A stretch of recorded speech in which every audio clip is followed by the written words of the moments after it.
Hello à tous, j'espère que vous allez bien. Je suis super contente de vous retrouver aujourd'hui pour continuer sur ce calendrier de l'Avent des animaux totems. Et du coup aujourd'hui j'avais envie de vous faire découvrir l'animal totem de l'aigle. Donc c'est parti, on va aller voir un petit peu comment cet animal totem il nous accompagne au quotidien et quelles personnes potentiellement peuvent avoir cet animal comme totem. Déjà, la première chose que j'avais envie de vous dire avant de rentrer vraiment dans le vif du sujet, c'est de vous donner, comme à chaque fois, une petite phrase, un petit mantra qui doit vous parler, qui vient directement de l'animal totem de l'aigle et qui doit résonner à l'intérieur de vous ou au moins vous interpeller si vous l'avez comme animal totem. Cette petite phrase, ce petit mantra, qu'est-ce que c'est? Eh bien, c'est la phrase suivante. Regarde plus loin et plus profondément en toi et autour de toi. Voilà, cette petite phrase, c'est vraiment un petit mantra que vous pouvez garder précieusement pour vous. On en reparlera un peu plus loin tout à l'heure. Mais voilà, c'est vraiment le message de l'aigle, ce qu'il a vraiment envie de vous transmettre ici. Principalement, c'est vraiment de regarder à l'intérieur de soi et autour de soi. Donc on va aller voir un petit peu plus en détail en découvrant déjà l'animal totem de l'aigle. C'est parti. L'aigle, c'est un animal qui est magnifique. C'est un animal qui incarne la sagesse, qui incarne la puissance, qui incarne l'habileté, qui incarne aussi la vérité, qui incarne la clairvoyance et l'intuition. Il incarne vraiment beaucoup de choses et l'aigle, on pourrait faire des vidéos sur l'aigle qui durent des heures tellement il y a de messages, tellement il a d'enseignements à nous transmettre. Mais voilà, moi je vais vous faire quelque chose quand même d'assez succinct, en tout cas j'espère que ça ne va pas durer plus de 25 minutes, voilà, pour que ce soit vraiment clair et facile pour vous à appréhender. Donc du coup, l'aigle, comme je disais, c'est un animal qui inspire, qui incarne toutes ces valeurs-là. Et c'est un animal qui est extrêmement habile forcément puisqu'il va chasser ses proies, il va vraiment être doté d'une très grande habileté et c'est d'ailleurs cette habileté qui va ressortir un peu plus loin, on verra dans la personnalité des gens qui ont cet animal comme totem et ça va vraiment ressortir comme étant eh bien, une capacité de leadership, une capacité de prendre les rênes, une capacité de guider les autres, ok ? L'aigle, c'est un animal qui est doté d'une excellente vue. Il est capable non seulement de regarder le soleil en face sans cligner des yeux, mais aussi il est capable de pouvoir zoomer et dézoomer à volonté pour pouvoir repérer une proie dans un champ ou dans une prairie ou dans un arbre, peu importe. Enfin, en tous les cas, il est vraiment capable de pouvoir faire un zoom et un dézoom à volonté pour repérer ses proies et pour voir ce qui l'entoure. Donc c'est vraiment cette capacité à prendre du recul, à prendre de la hauteur et à pouvoir eh bien, juste voir les choses de manière nette, claire, limpide. Et c'est vraiment une particularité incroyable chez cet animal-là. Imaginez-vous si vous étiez capable de pouvoir zoomer et dézoomer. Enfin, c'est juste fantastique en fait. Et d'ailleurs, c'est quelque chose que moi j'ai pu expérimenter parce que l'aigle est mon animal totem, est un de mes animaux totem. Et du coup, comme je fais de la communication animale, souvent je vais me promener, souvent j'entre en communication avec les animaux qui m'entourent. Et un jour justement où je me promenais, j'ai demandé à l'animal qui le souhaitait de se connecter à moi pour faire une communication animale. Et à ce moment-là, c'est un aigle qui s'est connecté à moi. Donc à ce moment-là, je savais déjà que c'était mon animal totem, donc j'étais super contente.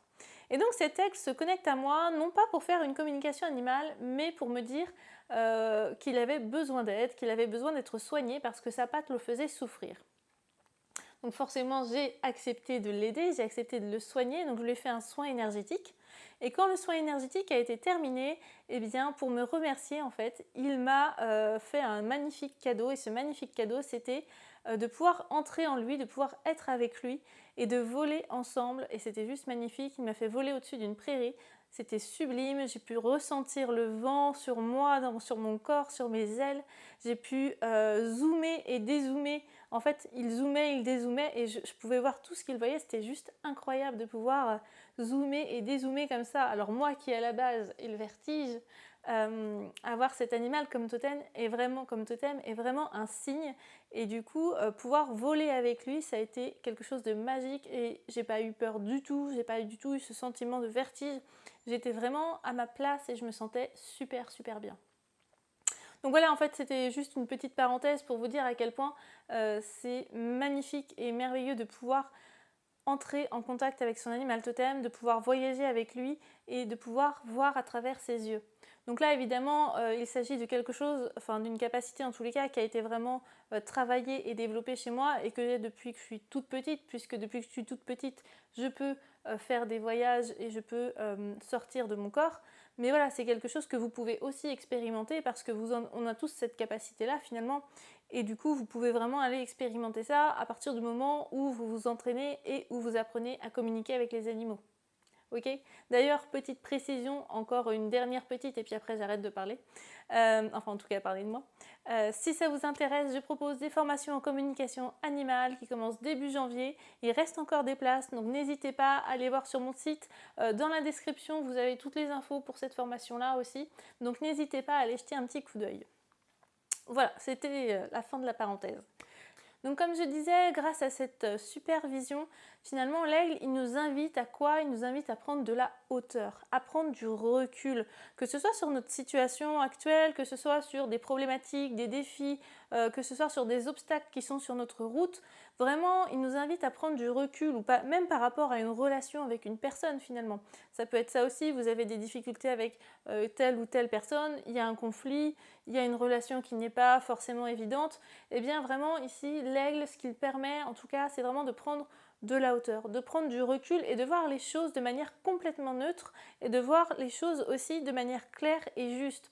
C'est vraiment un animal d'une incroyable sagesse et qui détient la vérité finalement. C'est vraiment un animal très honnête et très franc. D'accord ? Et donc il nous invite à tout ça, il nous invite à retourner vers cette honnêteté, vers cette justesse, cette sagesse et vers juste être honnête avec soi-même et être honnête avec les autres, c'est hyper important. On a vraiment ce sentiment de vérité profonde quand on est avec l'aigle. Donc voilà un petit peu ce qui caractérise l'aigle déjà de premier abord. C'est vraiment à la fois cette vision incroyable des choses qui nous permet de vraiment prendre du recul, de pouvoir voir les choses de manière très claire, très nette, et cette grande capacité à être habile finalement, et du coup qui chez nous fait ressortir notre côté un petit peu de leadership et en tous les cas de guide pour les autres. Maintenant, on va aller voir un petit peu plus en détail quelles sont les personnalités et les capacités des personnes qui ont cet animal comme totem. C'est parti. Donc déjà, les personnes qui ont cet animal comme totem, souvent ce sont des personnes qui sont un petit peu solitaires. Solitaires pourquoi? Parce qu'elles sont extrêmement connectées, que ce soit au divin, à leur spiritualité, etc.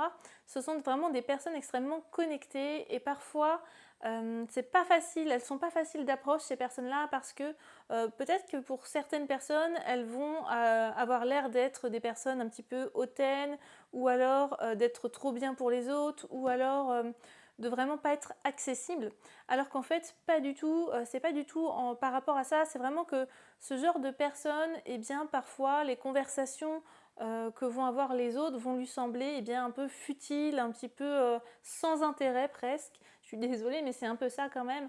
Donc du coup parfois elles ont juste pas envie de se lancer dans des conversations un peu futiles, un petit peu sans intérêt. Elles vont vraiment préférer ne pas forcément parler et rester centrées sur elles-mêmes plutôt que de parler sur de sujets qui ne les intéressent pas, de parler avec des choses ou des personnes qui ne vont pas forcément vibrer comme elles. Et voilà, elles vont peut-être avoir un air un peu solitaire d'un premier abord, mais pour autant, c'est pas du tout le cas. En tout cas, c'est pas dans une mauvaise intention, c'est juste que pour les atteindre quelque part, la barre va pas être située au même endroit que pour tout le monde finalement.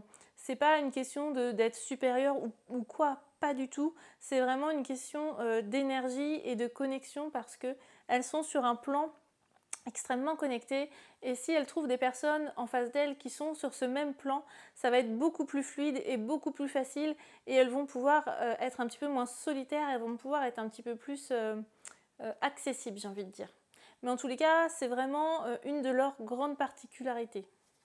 Et souvent d'ailleurs, c'est quelque chose qui se voit dès l'enfance en fait.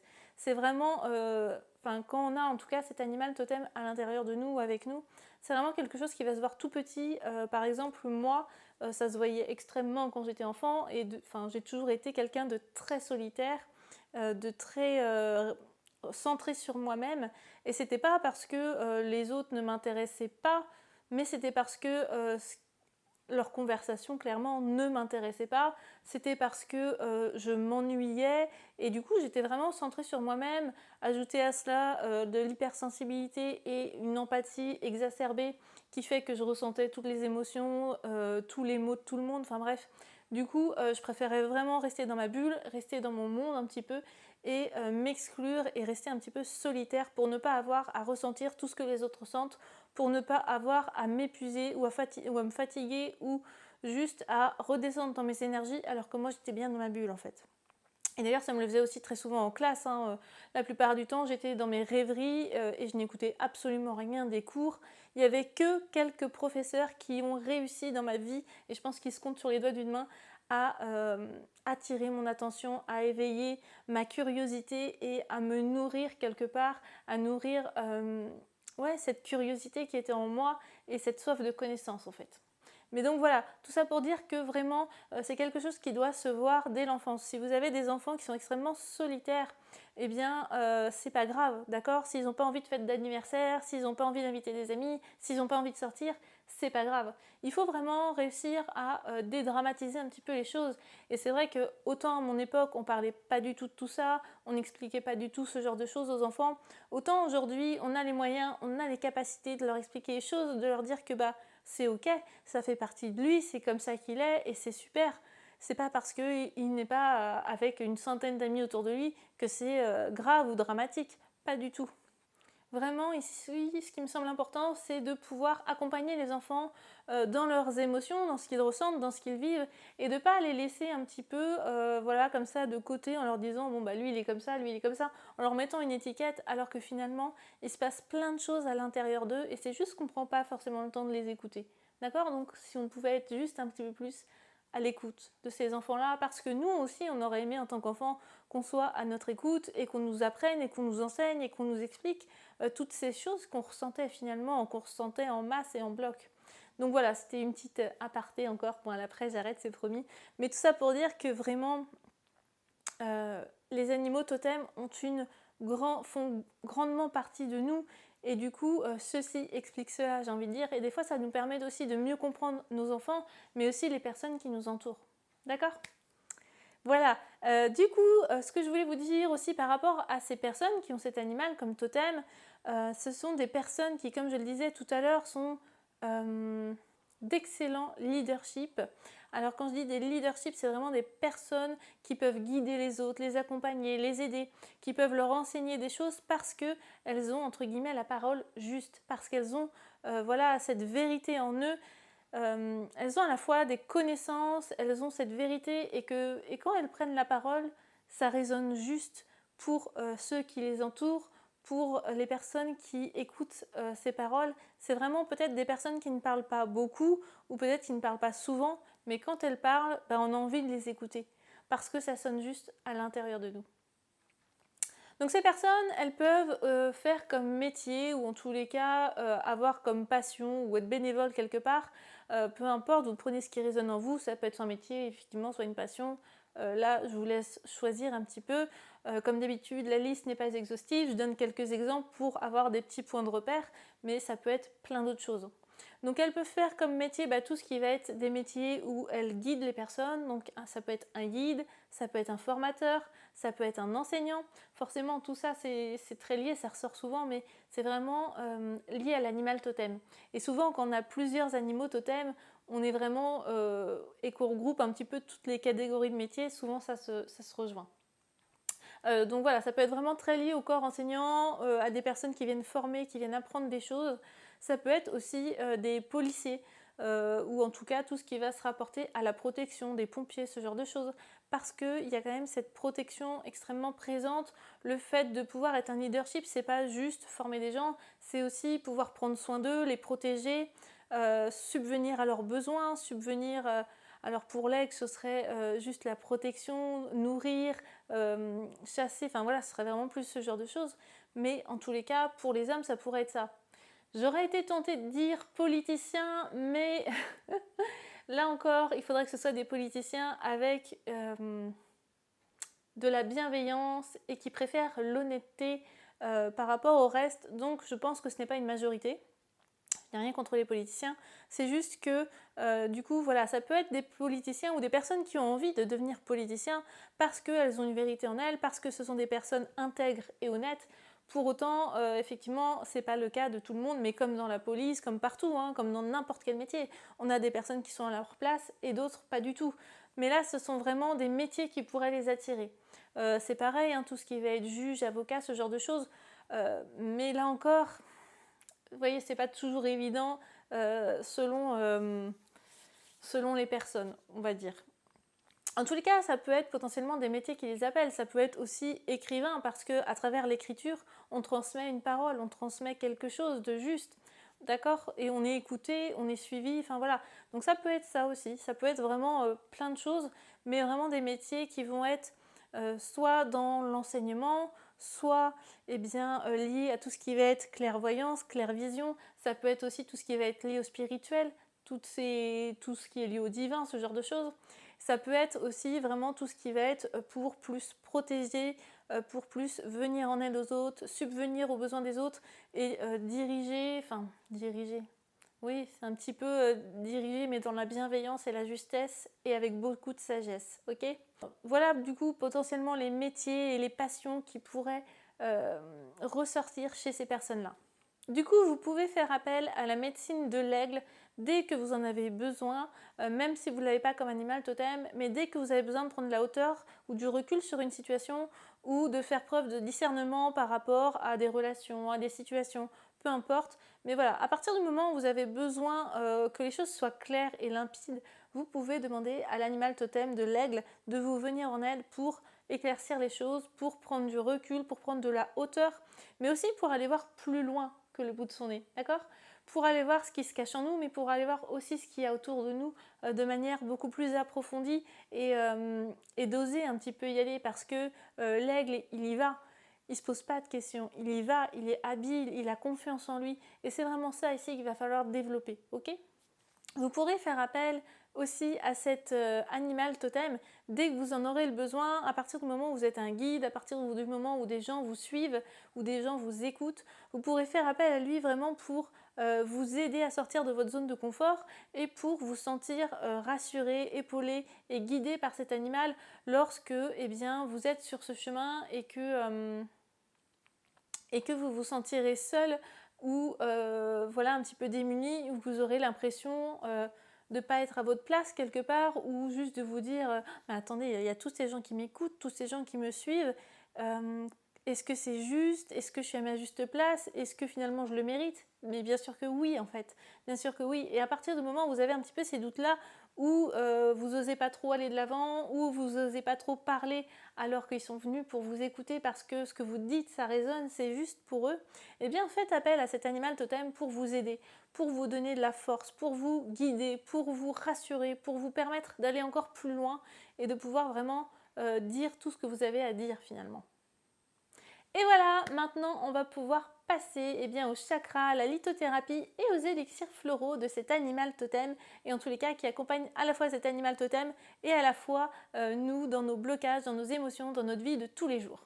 C'est parti!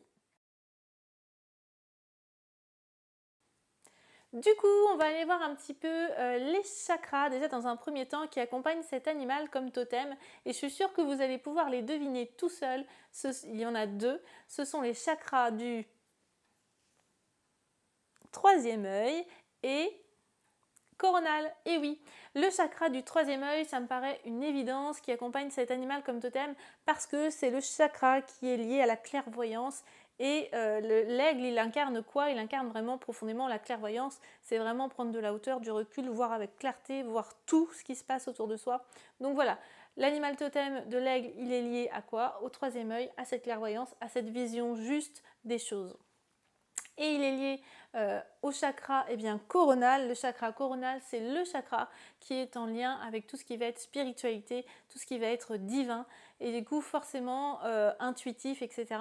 Donc vraiment, c'est un chakra qui vient là aussi, qui a toute sa place avec cet animal totem de l'aigle. Et vraiment, ce sont ici des chakras que vous allez pouvoir travailler pour les développer, pour pouvoir avoir une claire voyance bien développée et bien ouverte, mais aussi que vous puissiez recevoir tous les messages que vous avez besoin de recevoir. Parce que l'aigle, il est aussi très lié au divin, il est aussi très lié à la spiritualité et il permet de nous transmettre directement les messages qui viennent de l'au-delà et ça c'est super chouette je trouve. Donc voilà pour les chakras qui accompagnent cet animal. Maintenant on va aller voir un petit peu en lithothérapie quelles pierres peuvent pareil vous accompagner ces chakras là forcément et vous permettre à la fois de vous connecter et d'honorer cet animal totem et à la fois de travailler sur vous, sur vos blocages et sur vos émotions. Donc c'est parti. La première pierre que j'avais envie de vous proposer, forcément, c'est l'améthyste. L'améthyste, c'est une pierre violette et c'est la pierre de la spiritualité. C'est la pierre de la connexion divine, de la connexion à sa spiritualité. C'est une pierre aussi d'intuition et de sérénité. D'accord? Donc c'est vraiment une pierre qui est extrêmement liée à tout ce qui va être message divin, etc., etc., spiritualité. Et c'est vraiment une pierre que vous pouvez porter tout le temps avec vous si vous le souhaitez, mettre chez vous, peu importe. En tous les cas, c'est vraiment une pierre qui va vous permettre de travailler aussi sur votre chakra coronal. Ensuite, la deuxième pierre que j'avais envie de vous proposer, c'est la sélénite. La sélénite, elle va vous permettre de vous apporter la paix et de pouvoir vous mettre dans des états de méditation. Vraiment, si vous faites déjà des méditations, portez une sélénite quand vous faites ces méditations, ça va vous apporter une toute autre ampleur, ça va vous emporter vraiment beaucoup plus loin dans la méditation, dans la reconnexion à soi et dans la paix intérieure. D'accord ? La troisième pierre que j'avais envie de vous proposer, c'est le cristal de roche. Le cristal de roche, lui, il va vraiment vous permettre de trouver un équilibre. De trouver un équilibre dans votre vie, de trouver votre propre équilibre finalement, et de vous trouver aussi, de vous aider en tous les cas à trouver votre juste place. Et enfin, la quatrième et dernière pierre que j'avais envie de vous présenter, c'est l'agate bleue. L'agate bleue, elle va vraiment, c'est la pierre de la vérité. Elle va vraiment vous aider à déployer cette vérité qui est en vous et à peut-être aussi parler de manière plus juste, parler de manière plus limpide, plus claire et plus sage aussi. Vraiment à choisir bien vos mots pour les autres. C'est vraiment une pierre de la communication aussi et de la sérénité. Donc voilà un petit peu pour les pierres qui peuvent vous accompagner, qui peuvent vous faire travailler vos émotions, vos chakras et tout ce qui va être en lien finalement avec votre animal totem de l'aigle. Maintenant, je vais vous proposer du coup 3 élixirs floraux, 3 fleurs de bague différentes pour pouvoir encore une fois travailler sur vos émotions et sur vos blocages. La première fleur de bague que j'avais envie de vous présenter, c'est le prunus qui va pouvoir vous amener du calme et de la paix intérieure. Vraiment, c'est une plante qui va vraiment ici pouvoir vous aider à vous poser à l'intérieur de vous, à vous ressourcer et qui va vraiment vous apporter ce calme et cette paix hyper bénéfique pour tous ceux qui ont cet animal comme totem. En deuxième plante, nous avons la sclérante. La sclérante, elle nous apporte quoi? Elle nous apporte la clarté, la vision claire, la clairvoyance sur les choses, voir les choses de manière limpide et prendre de la hauteur, prendre du recul. Vraiment, c'est une plante qui nous aide à voir les choses de manière plus claire. Et enfin, on a en troisième et dernière plante l'avoine sauvage qui va permettre de clarifier un petit peu vos objectifs, qui va vous permettre de clarifier ce dont vous avez besoin, quels sont vos besoins, comment les assouvir, comment y répondre et qui va vous permettre aussi de retrouver, ou en tous les cas de trouver votre voie ici sur Terre, pourquoi vous êtes ici, quelle est votre mission, comment vous pouvez être sur votre chemin au plus aligné avec vous-même. Ok ? Donc voilà un petit peu pour les plantes qui peuvent vous accompagner au quotidien. D'ailleurs, vous les prenez aussi longtemps que vous en avez besoin. Ce sont des plantes, c'est naturel. Donc voilà, faites un petit peu au feeling, suivez votre intuition puisque vous n'en êtes pas dépourvu. Et voilà, n'hésitez pas à développer toutes vos capacités parce que vraiment, vous êtes capable de plein de choses ici. Ok ? Donc voilà, j'espère que cette petite vidéo sur l'animal totem de l'aigle vous aura plu, qu'elle vous aura parlé, qu'elle aura résonné en vous. N'hésitez pas à liker, à commenter, à partager et à vous abonner à ma chaîne pour pouvoir continuer de suivre ce calendrier de l'Avent des animaux totems et recevoir tous les jours une nouvelle vidéo. Donc voilà. Et bien sur ce, moi je vous dis à demain. J'ai hâte de vous retrouver pour découvrir un nouvel animal totem. Je vous fais plein de bisous. Bye bye.